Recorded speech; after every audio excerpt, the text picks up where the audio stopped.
Sal sem sabor. Mensagem de Alexander McLaren. Mateus 5, versículo 13. Vós sois o sal da terra. Mas se o sal for insípido, com que se há de restaurar-lhe o sabor? Para nada mais presta, senão para ser lançado fora e ser pisado pelos homens. Essas palavras devem ter parecido ridiculamente presunçosas quando foram ditas pela primeira vez, e muitas vezes pareceram mera zombaria e ironia nas eras desde então. Um camponês galileu, com alguns de seus rudes compatriotas que se reuniram ao seu redor, fica lá em cima na montanha e diz a eles: vocês, um punhado, são as pessoas que devem impedir que o mundo apodreça e trazê-lo à sua melhor luz. Estranho quando pensamos que Cristo acreditava que esses homens eram capazes de fazer essas grandes funções porque extraíam seu poder dele mesmo.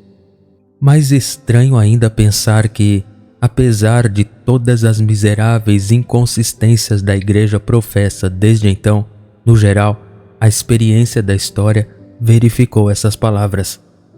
E embora alguns sábios possam torcer os lábios com um sorriso de escárnio ao dizerem sobre nós cristãos: vós sois o sal da terra, contudo, a porção mais progressista, mais esclarecida e mais moral da humanidade derivou seu impulso para o progresso, sua iluminação quanto às verdades mais elevadas e a porção mais pura de sua moralidade dos homens que receberam seu poder de transmiti-las de Jesus Cristo. E assim, queridos irmãos, tenho que dizer 2 ou 3 coisas agora, que espero que sejam claras, sinceras e profundas sobre a função da igreja cristã e de cada membro individual dela, conforme estabelecido nestas palavras, sobre a possibilidade solene de que a qualificação para essa função possa desaparecer de um homem, sobre a grave questão de se tal perda pode ser reparada e sobre o fim certo do sal sem sabor. Primeiro, então, quanto à elevada tarefa dos discípulos de Cristo, conforme aqui apresentada. Vós sois o sal da terra. A metáfora precisa de muito pouca explicação, por mais que exija muita aplicação. Ela envolve 2 coisas: um julgamento grave quanto ao estado real da sociedade e uma reivindicação elevada quanto aos seguidores de Cristo são capazes de fazer a ela. Um julgamento grave quanto ao estado atual da sociedade. Ela é corrupta e tende à corrupção. Você não salga uma coisa viva. Você salga uma morta para que ela não seja uma coisa podre. E Cristo diz por implicação aqui o que ele diz claramente mais de uma vez em outros lugares. A sociedade humana, sem minha influência, é uma carcaça que está apodrecendo e se desintegrando. E você, punhado fiel, que apreendeu parcialmente o significado da minha missão e captou algo do espírito da minha vida, você deve ser esfregado nessa massa podre para salgá-la, para deter a decomposição, para deter a corrupção, para dar sabor à sua insipidez e para salvá-la de cair em pedaços de sua própria maldade. Vocês são o sal da terra. Agora, não é meramente porque somos portadores de uma verdade que fará tudo isso que somos assim mencionados, mas nós, homens cristãos, devemos fazê-lo pela influência da conduta e do caráter. Há 2 ou 3 pensamentos sugeridos por esta metáfora. O principal é o do nosso poder e, portanto, nossa obrigação de deter a corrupção ao nosso redor por nossa própria pureza. A presença de um bom homem impede o diabo de ter espaço para fazer seu trabalho. Você e eu exercemos uma influência repressiva se não fizermos nada melhor, de modo que a vida má e de baixo nível tenha vergonha de se mostrar em nossa presença e se esconda como os malfeitores do alvo da lanterna de um policial? Não é uma função elevada, mas é muito necessária, e é uma que todos os homens e mulheres cristãos devem desempenhar, a de repreender e impedir a operação da corrupção, mesmo que não tenham o poder de soprar um espírito melhor na massa morta. mas o exemplo dos homens cristãos não é apenas repressivo. Ele deve tentar trazer à tona tudo o que há de melhor, mais puro e mais elevado nas pessoas com quem entram em contato. Todo homem que faz o certo ajuda a fazer a opinião pública a favor de fazer o certo, e todo homem que rebaixa o padrão de moralidade em sua própria vida ajuda a rebaixá-lo na comunidade da qual faz parte. E assim, de mil maneiras que não preciso me alongar aqui, os homens que têm Cristo em seus corações e algo da conduta e caráter de Cristo repetido nos seus devem ser a influência preservadora e purificadora no meio deste mundo corrupto. Há 2 outros pontos que eu nomeio e não vou me estender sobre eles. O primeiro deles é: o sal faz seu trabalho sendo trazido em contato próximo com a substância sobre a qual ele deve trabalhar.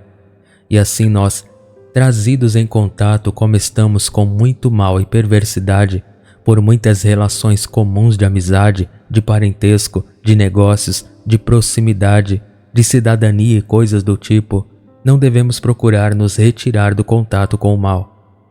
A única maneira pela qual o sal pode purificar é sendo esfregado na coisa corrompida. E mais uma vez, o sal faz seu trabalho silenciosamente, discretamente, gradualmente. Vós sois a luz do mundo, diz Cristo no versículo seguinte. A luz é de longo alcance e brilhante, brilhando para que possa ser vista. Esse é um lado do trabalho cristão, o lado que a maioria de nós mais gosta, o tipo conspícuo dele. Mas há um tipo de trabalho muito mais humilde e, como eu imagino, muito mais útil que todos nós temos que fazer. Nunca seremos a luz do mundo, exceto na condição de sermos o sal da terra. Você tem que desempenhar o papel humilde, discreto e silencioso de verificar a corrupção por um exemplo puro antes de poder aspirar e desempenhar o outro papel de irradiar luz na escuridão e assim atrair os homens para o próprio Cristo. Agora, irmãos, por que repito todas essas banalidades comuns e surradas, como sei que são? Simplesmente para plantar sobre elas esta única pergunta ao coração e à consciência de vocês, homens e mulheres cristãos.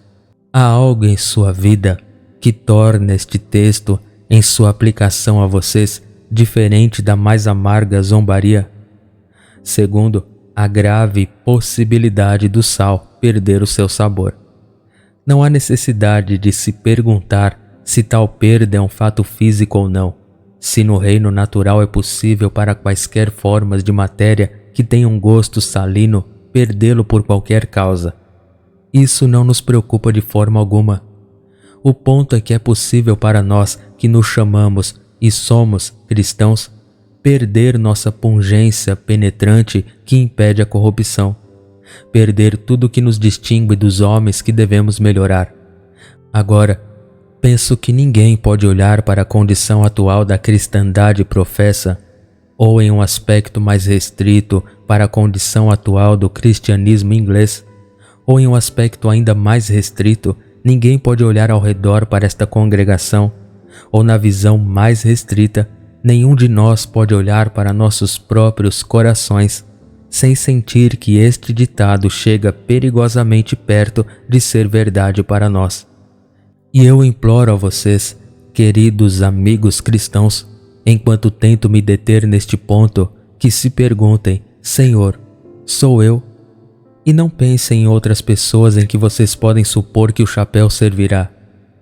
Então, manifesto em todos os lados, primeiro de tudo, a obliteração da distinção entre o sal e a massa na qual ele é inserido, ou para colocar em outras palavras, homens e mulheres cristãos engolem corporalmente e praticam completamente as máximas do mundo quanto à vida, quanto ao que é agradável e o que é desejável, e quanto à aplicação da moralidade aos negócios. Não há um fio de cabelo de diferença a esse respeito entre centenas e milhares de homens cristãos professos e o homem irreligioso que tem seu escritório no mesmo edifício. Eu sei, é claro, que há em cada comunhão homens e mulheres santos que estão trabalhando para se manterem imaculados do mundo, Mas eu sei também que em cada comunhão há aqueles cuja religião tem quase nenhuma influência em sua conduta geral e nem mesmo os mantém da corrupção, para não falar de torná-los fontes de influência purificadora. Vocês não podem dar a unção lisonjeira às suas almas, que a razão pela qual há tão pouca diferença entre a igreja e o mundo hoje é porque o mundo se tornou muito melhor. Eu sei que, em grande medida, os princípios da ética cristã permearam a consciência de um país como este e encontraram seu caminho até mesmo entre pessoas que não fazem nenhuma profissão de serem cristãs. Graças a Deus por isso, mas isso não explica tudo. Se você tirar uma bola incandescente de uma fornalha e colocá-la sobre um pântano gelado, dois processos ocorrerão. A bola perderá calor e a atmosfera ao redor ganhará. Há duas maneiras pelas quais você equaliza a temperatura de um corpo mais quente e um mais frio. Uma é pelo corpo quente ficando frio e a outra é pelo corpo frio ficando quente. Se você não está aquecendo o mundo está congelando você. Todo homem influencia todos os homens ao seu redor e recebe influência deles. E se não houver mais exportações do que importações, se não houver mais influências e influências mais poderosas irradiando dele do que entrando nele, ele é uma criatura pobre e à mercê das circunstâncias. Os homens devem ser martelos ou bigorna, devem dar golpes ou recebê-los. Receio que muitos de nós, que nos dizemos cristãos, recebam muito mais danos do mundo do que jamais sonhamos em fazer bem a ele. Lembre-se disto. Você é o sal da terra, e se você não salgar o mundo irá apodrecer você. Há alguma diferença entre seu ideal de felicidade e o irreligioso? Há alguma diferença entre sua noção do que é prazer e o irreligioso? Há alguma diferença em sua aplicação das regras de moralidade à vida diária? Alguma diferença em sua maneira geral de olhar as coisas do jeito do mundo ímpio? Sim ou não? O sal está sendo infectado pela carcaça ou está purificando a corrupção? Responda a pergunta, irmão, como diante de Deus e de sua própria consciência. Então há outra coisa. Não pode haver dúvida de que, ao redor e compartilhado por nós, há instâncias de resfriamento do fervor da devoção cristã. Essa é a razão para a pequena distinção em caráter e conduta entre o mundo e a igreja hoje. Um clima ártico não produzirá frutas tropicais, e se o calor tiver diminuído, como diminuiu, você não pode esperar as glórias de caráter e a pura impessoalidade de conduta que você teria em uma temperatura mais alta. Nem há dúvida de que a temperatura atual é, com alguns de nós, uma perda distinta de calor. Nem sempre foi tão baixa.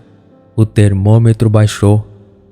Há, sem dúvida, alguns entre nós que tiveram uma vida cristã muito mais vigorosa do que tem hoje, que já foram muito mais inflamados com o amor de Deus do que são agora. E embora eu saiba, é claro, que com o passar dos anos a emoção se tornará menos vívida e o sentimento pode dar lugar ao princípio, ainda assim não sei porquê, com o passar dos anos o fervor deve se tornar menor ou o calor do nosso amor ao Mestre deve diminuir. Haverá menos crepitação quando o fogo queimar. Pode haver menos chamas, mas haverá um brilho mais quente de calor avermelhado e sem chamas. É isso que deve estar em nossa experiência cristã.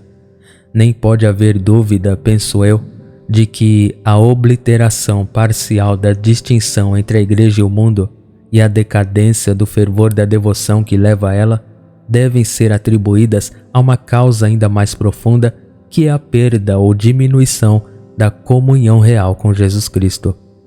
Foi isso que fez esses primeiros discípulos sal. Foi isso que os tornou luz. É isso e somente isso que faz a devoção arder fervorosamente e que faz os personagens brilharem com a estranha santidade que repreende a iniquidade e trabalha para a purificação do mundo. E então eu gostaria de lembrá-los de que a comunhão com Jesus Cristo não é um exercício vago da mente, mas deve ser cultivada por 3 coisas que temo que estejam se tornando cada vez menos habituais entre os cristãos professos: meditação, estudo da Bíblia, oração privada. Se você não tem isso, e você sabe melhor se os tem ou não, nenhum poder no céu ou na terra pode impedi-lo de perder o sabor que o torna sal. Terceiro, agora chego ao próximo ponto, que é a questão solene. Existe a possibilidade de ressalgar o sal sem sabor, de restaurar o sabor perdido? Com que será salgado, diz o mestre? Isso é bastante claro, mas não vamos forçar demais. Se a igreja é destinada à purificação do mundo e a própria igreja precisa de purificação, há algum poder no mundo que o fará? Se o exército se juntar aos rebeldes, há alguma força que trará o exército de volta à submissão? Nosso Senhor está falando sobre meios e agências comuns. Ele está dizendo, na verdade, se a única coisa que se destina a preservar a carne perde seu sabor, há algo mentindo sobre isso que irá salgá-la? Até agora, então, a resposta parece ser não. Mas Cristo não tem intenção de que essas palavras sejam levadas ao extremo de afirmar que, se o sal perde seu sabor, se um homem perde a pungência de sua vida cristã, ele não pode reconquistá-la indo novamente à fonte da qual a recebeu a princípio. Não há tal implicação nessas palavras. Não há obstáculo no caminho de um penitente retornar à fonte de todo poder e pureza, nem da restauração completa do sabor perdido, se um homem apenas trouxer uma reunião completa de si mesmo com a fonte do sabor. Queridos irmãos, a mensagem é para cada um de nós. As mesmas palavras de súplica que o profeta apocalíptico ouviu do céu vêm a você e a mim. Lembra-te, pois, de onde caíste, e arrepende-te e pratica as primeiras obras. E todo o sabor e a doçura que fluem da comunhão com Jesus Cristo voltarão para nós em maior medida do que nunca, se voltarmos ao Senhor. O arrependimento e o retorno trarão de volta a salinidade ao sal e o brilho à luz.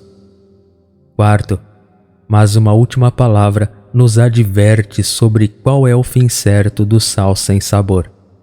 Como diz o outro evangelista, não é bom nem para a terra nem para o monturo. Você não pode colocá-lo no solo, não há virtude fertilizante nele. Você não pode nem jogá-lo no monte de lixo, ele fará mal lá. Jogue-o na estrada, ele parará uma fenda em algum lugar entre as pedras quando estiver bem pisoteado pelos calcanhares dos homens. É para isso que ele serve. Deus não tem utilidade para ele. O homem não tem utilidade para ele. Se ele falhou em fazer a única coisa para a qual foi criado, ele falhou completamente.